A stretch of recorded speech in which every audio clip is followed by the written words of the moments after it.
எல்லாருக்கும் வணக்கம். இன்னைக்கான காணொளியில் நாம் பார்க்க போகிறது ஆரியர்களை பற்றி. ஆரியர் வந்தார்கள்.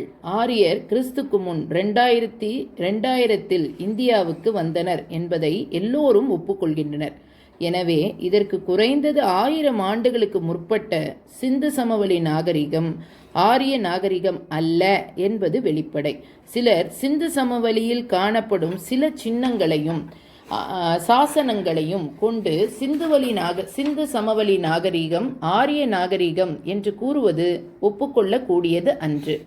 Doctor RJ. பாண்டர்கார் என்ற வடமொழி வல்லுனர் தக்காணத்தின் பழங்கால வரலாறு என்ற தமிழ் விழுமிய நூலில் கூறுவது போல் ஆரிய மக்கள் புது கற்கால நாகரிகத்தை அறிந்தவர்கள் அல்லர். ஆகவே அவர்களின் எழுச்சி கிறிஸ்துக்கு 3000 பிற்பட்டதே ஆகும். சான்றாக கூறுமிடத்து சிந்து சமவெளியில் அராப்பா, மொகந்தஜாரோ என்ற இடங்களில் கண்டெடுக்கப்பட்ட கடவுள் உருவங்கள் ரிக்வேத காலத்தின் மத கொள்கைகளை மெய்ப்பிப்பதாய் இல்லை. வேதகால ஆரியர் இயற்கை தெய்வங்களையே பெரிதும் வழிபட்டார்கள் என்பது யாவரும் அறிந்த உண்மை.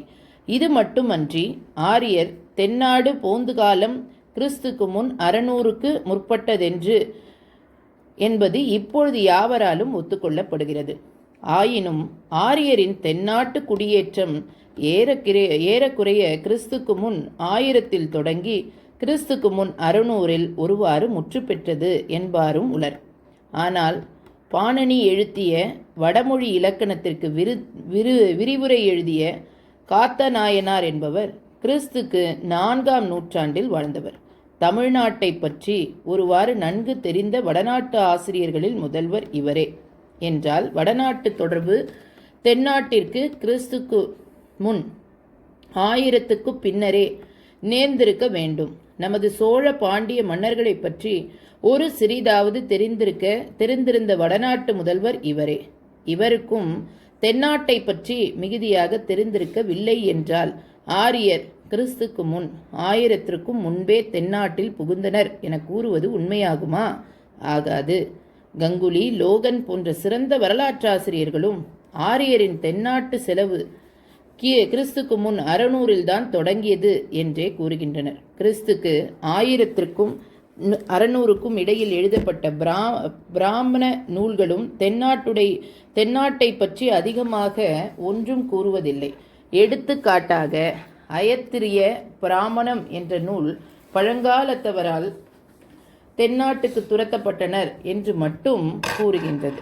ஆரியர் நாகரிகம் இவ்விதமாக தென்னாடு நுழைந்த ஆரியர் திராவிடரோடு கலந்தார்கள். அவர்களின் கலப்பின் காரணமாய் தென்னாட்டு நாகரிகம் பல மாறுதல்களை அடைந்தது. இதன் தன்மையை நாம் நன்கு உணர வேண்டுமானால் முதலில் ஆரியர் நாகரிகம் எப்படிப்பட்டது என்பதை உணர வேண்டும்.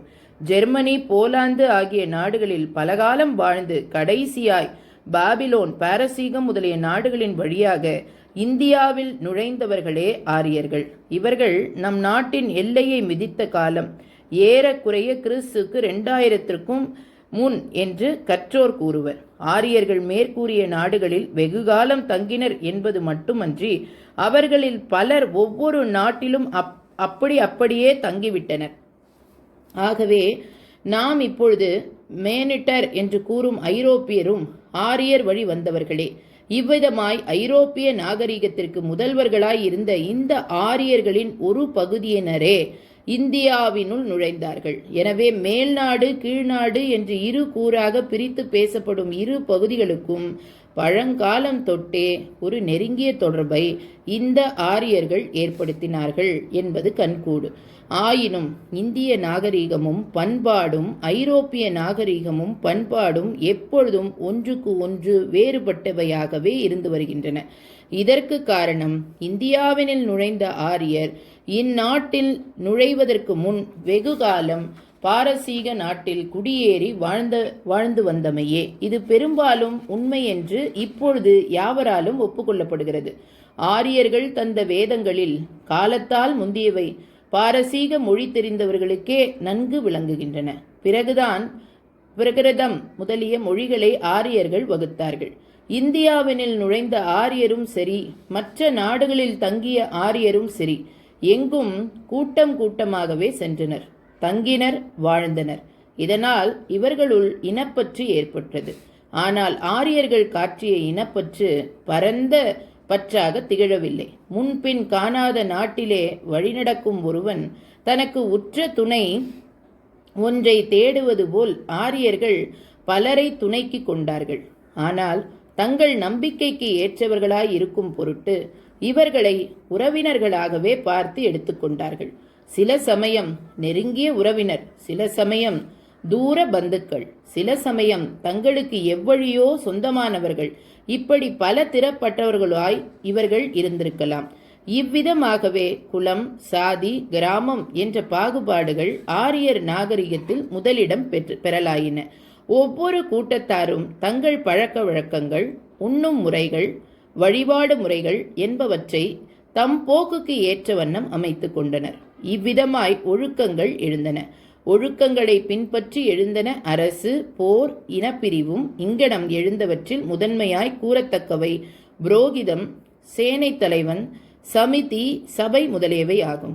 கால கிராமத்தில் இவை யாவும் வாழ்க்கைக்கு அவசியமாய் அமைந்தன. இவற்றுக்குரியவர்களும் வாழையடி வாழையாய் வரத் தொடங்கினார்கள். நாளடைவில் பிராமணர், புரோகிதர், சத்திரியர், சேனானிகள், வைசியர், சூத்திரர் என்ற ஜாதிகள் ஆரியரிடையே எழுந்ததில் வியப்பில்லை.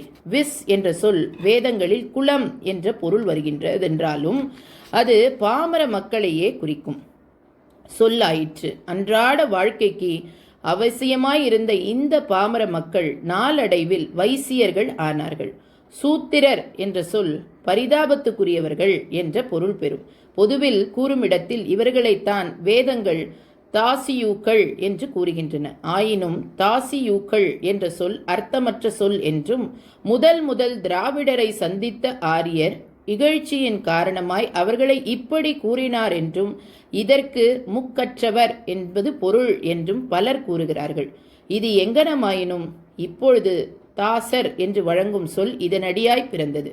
இதன் அர்த்தம்தான் தாசியு என்ற சொல்லிற்கும் இருந்திருக்க வேண்டும். நாளடைவில் தாசி என்ற சொல்லும் இதனடியாக பிறந்திருக்க வேண்டும். இந்நிலையில் ஆரியர் திராவிடரை கண்டபொழுது திராவிடரின் நாகரிகம் யாது? ஆரியர் படை எதிரே திராவிடர் வெட்டி வீழ்த்தப்பட்டனரா, அல்லது ஆரியர் இந்தியாவினுள் நுழைவதை திராவிடர் திறமையாகவே எதிர்த்து போராடினார்களா? வெற்றி பொதுவில் யாருக்கு அதிகமாக கிடைத்தது என்ற கேள்விகள் பல எழுகின்றன. திராவிட நாகரிகத்தின் தன்மையை பின்னர் நாம் விவரித்து கூறுவோம். ஆயினும் ஆரியர் கண்ட திராவிட ஆரியரை காட்டிலும் சிறந்த நாகரிகம் பெற்றிருந்தார்கள் என்பதை மட்டும் இங்கு முடிவாக கூற விரும்புகின்றேன். மொகஞ்சதாரோ, ஹராப்பா நாகரிகம் ஆரிய நாகரிகம் என்று ஒரு சிலர் கூறுவது தவறு என்பது முன்னர் குறிக்கப்பட்டது. அதை மறுபடியும் இங்கு வற்புறுத்த வேண்டியது அவசியம். வேதங்களில் கூறப்படும் ஹரி யூபா என்பது ஹராப்பாவையே குறிக்கும். இங்கே ஆரியர் தோற்கடிக்கப்பட்டதாக வேதங்களில் கூறப்படுகிறது என்றால் ஹராப்பா நாகரிகம் ஆரிய நாகரிகம் அல்ல என்பது வெளிப்படையன்றோ? இது மட்டுமல்ல, அங்கு வாழ்ந்த மக்கள் பெரும் கோட்டைகள் கட்டி வாழ்ந்தனர் என்றும், ஆரியர் அவற்றை தகர்த்து எறிவது மிகவும் கடினமாயிருந்ததென்றும் வேதங்களிலேயே கூறப்படுகின்றன. இக்காரணம் பற்றியே இந்திரன் புரந்தரன் கோட்டைகளை தகர்ப்போன் என்ற பெரும் பெயரும் பெற்றான். சிந்து வெளியில் நாம் கண்ட நாகரிகம் கோட்டை நாகரிகமே. இஃது ஆரிய நாகரிகத்திற்கு மாறுபட்டதே ஆகும். ஆரிய நாகரிகமும் திராவிட நாகரிகமும். திராவிட நாகரிகம் ஆரிய நாகரிகத்தை விட மிக உயர்ந்த நிலையில் இருந்தபோதுதான் ஆரியர் இந்தியாவினுள் நுழைந்தனர். இதற்கு சான்றாகவே சிந்து சமவெளி நாகரிகம் காட்சியளிக்கின்றது. இது திராவிட நாகரிகமே என்பதை முன்னர் விளக்கினோம். ஆனால் அது அவர்கள் நாகரிகத்தின் ஒரு பகுதியே குறிப்பதாகும். திராவிடர் உலகத்தின் பல்வேறு பகுதிகளில் நின்றும் எகிப்து, பாபிலோன், ஈரான் முதலிய நாடுகளின் வழியாக இந்தியாவின் வடமேற்கு காணவாய்களின் மூலமாக சிந்துவெளி பிரதேசத்தை அடைந்தனர். இதன் காலத்தை நாம் அறுதியிட்டு கூற இயலாது. ஆயினும் கிறிஸ்துக்கு முன் 3000 ஆண்டு அளவில் திராவிடர் இந்தியர்களாக மாறிவிட்டனர். அதாவது தங்கள் நாடோடி வாழ்க்கையை விட்டுவிட்டு இந்தியாவையே தங்கள் சொந்த நாடாக செய்து கொண்டனர்.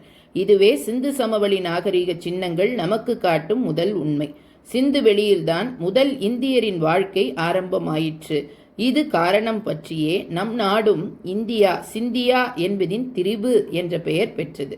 ஆகவே ஆரியர் வருகைக்கு குறைந்தது 1000 ஆண்டுகளுக்கு முன்னரே திராவிடர் இந்தியாவை தம் நாடாக செய்து கொண்டனர் என்பது வெள்ளடை மலையாகும். கிறிஸ்துக்கு 3000 திராவிடர் நாகரீகம் உண்மையிலேயே நகர வாழ்க்கையை பின்பற்றியதாய் விட்டது. அதுவும் எத்தகைய நகரங்களில் அவர்கள் வாழ்ந்தார்கள்! ஒழுங்காக கட்டப்பட்ட கட்டிடங்கள், சுட்ட செங்கல்லால் கட்டப்பட்ட உறுதியான கட்டிடங்கள், பல மாடிகளோடு கட்டப்பட்ட கட்டிடங்கள் என்ற இத்தகைய அரிய நாகரிக கட்டடங்களிலேயே அவர்கள் வாழ்ந்தார்கள். கட்டடங்களுக்கு இடையில் அழகாக பரவப்பட்ட பாதைகள் இருந்தன. குளிப்பதற்கென்று வசதியான அறைகள் வீடுகளிலும் வெளிப்புறத்திலும் கட்டப்பட்டிருந்தன.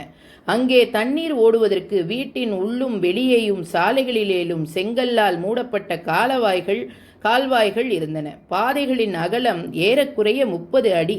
கட்டடங்களின் மேற்புறம் துலா கட்டைகள் அமைக்கப்பட்டிருந்தன. மொஹஞ்சதாரோவில் காணப்பட்ட குளிக்கும் இடம் ஒன்றில் 39 அடி நீளமும் 23 அடி அகலமும் 8 அடி ஆழமும் உள்ள ஒரு குளம் இருந்ததாக தெரிகிறது. இவற்றையெல்லாம் நோக்குமிடத்து திராவிடர் எத்தகைய உயரிய நாகரீகம் உடையவர்களாய் இருந்தனர் என்பது புலனாகும். அவர்களிடம் உயர்வு தாழ்வு இருந்ததாக தெரியவில்லை.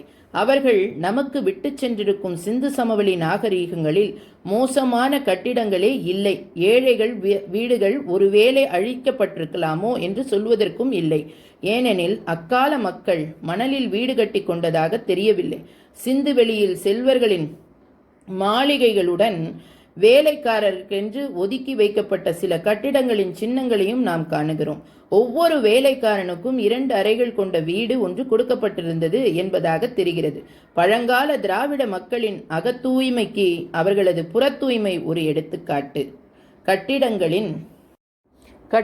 கட்டிடங்களின் ஒழுக்கம், கால்வாய்களின் ஒழுக்கம், குளிக்கும் அறைகளின் இன்ன பிரிவும் அவர்களது புறத்தூய்மைக்கு சிறந்த எடுத்துக்காட்டுகள் ஆகும். அவர்கள் கடவுளின் உண்மை தன்மையை ஒருவாறு கண்டறிந்தவர்களாகவே இருந்திருக்க வேண்டும்.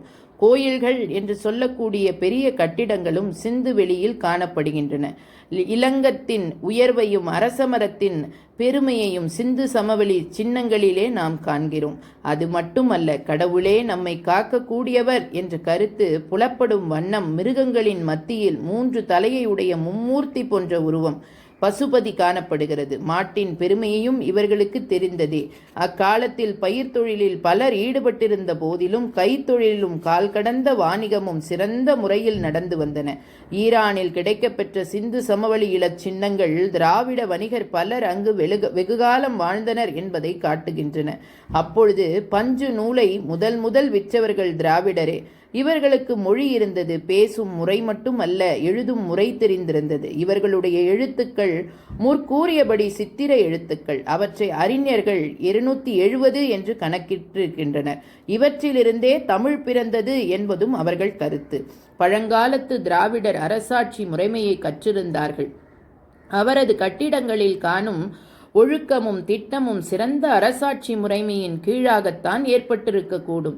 யானைப்படை, குதிரைப்படை என்ற படை வகைகள் இருந்தன என்பதற்கு சான்று இல்லாவிட்டாலும் யானைகளையும் குதிரைகளையும் அவர்கள் நன்றாக பழகி ஆண்டு வந்தார்கள் என்பதில் ஐயமில்லை. பகைவரை தாக்கவும் அவர்களை உள்ளே விடாமல் காக்கவும் சிறந்த அரண்கள் எழுப்பியிருந்தனர். ஹராப்பாவை சுற்றிலும் 40 அடி அகலமுள்ள ஒரு பெரிய மதில் எழுப்பப்பட்டிருந்தது. அதன் தற்போதைய சிதைந்த நிலையிலும் அதன் அடிபாகத்தின் அகலம் 30 அடியும் அதன் உயரம் 3.35 அடியும் இருக்கின்றன. கிறிஸ்துக்கு 2000 இதன் அருகே பொசுக்கி சாம்பல் ஆக்கப்பட்ட கிராமம் ஒன்றை ஆராய்ச்சியாளர்கள் அண்மையில் வெட்டி எடுத்துள்ளார்கள். இது ஆரியரின் இந்திய படையெழுச்சியின் முதற் சின்னமாக இருக்கக்கூடும். அப்பொழுது திராவிடர் தெற்கு நோக்கி ஓடினர் என்று சொல்லப்படுகிறது. ஹராப்பாவில் உள்ள ஒரு கிணற்றின் கைப்பிடி சுவற்றின் மேல் மண்டை ஓடு ஒன்று காணப்பட்டதாக தொல்பொருள் ஆராய்ச்சியாளர்கள் கூறுகின்றனர். இதிலிருந்து சிலர் கிணற்றில் விழுந்தும் இறந்தனரோ என்று ஊகிக்கவும் இடம் ஏற்படுகிறது. ஆயினும் பல இடங்களில் ஆரியர் திராவிடரோடு கலந்து உறவு பூண்டனர் என்பதும் உறுதி. ஆரியர் திராவிட பெண்களை மணந்தனர் என்பதற்கு வேதங்களிலேயே தக்க ஆதாரங்கள் இருக்கின்றன. ஆரியரது பழமொழிகளாகிய பிராமி, கிராட்சதி, சமஸ்கிருதம் ஆகியவை ஹராப்பா மக்களின் மொழியும் கலந்தேதான் உருவாயின. ஆரியரது மொழி அறிவு மிக்க சிறந்தது அல்ல. அவர்கள் இந்தியாவினுள் நுழைந்த பொழுது அவர்களுக்கு தெரிந்திருந்தவை முக்கியம் அக்கினி தெய்வமும் குதிரை சவாரியும் தோற்படையுமே. ரிக்வேதம் ஏற்பட்டு பல நூற்றாண்டுகள் ஆன பின்னும் அது எழுதப்படவில்லை. அது மட்டுமல்ல, வேத நூட்கள் எதிலும் எழுத்துதல் என்ற சொற்களே கிடையாது. ஆரியர் இந்தியாவில் நுழைந்தபின் வெகுகாலம் ஏறக்குறைய 1000 ஆண்டுகளாவது சிந்து சமவெளியில், அதுவும் யமுனை சட்லேஜ் ஆறுகளின் இடையிலே தங்கியிருந்திருக்கிறார்கள். இங்குதான் வேதங்கள் எழுந்தன. பிராமணர் என்று சொல்லப்பட்ட ஆரிய குருமார்கள் செய்யுள் மூலமாகவே ஆண்டவனை தொழும் விதத்தை வகுத்தனர்.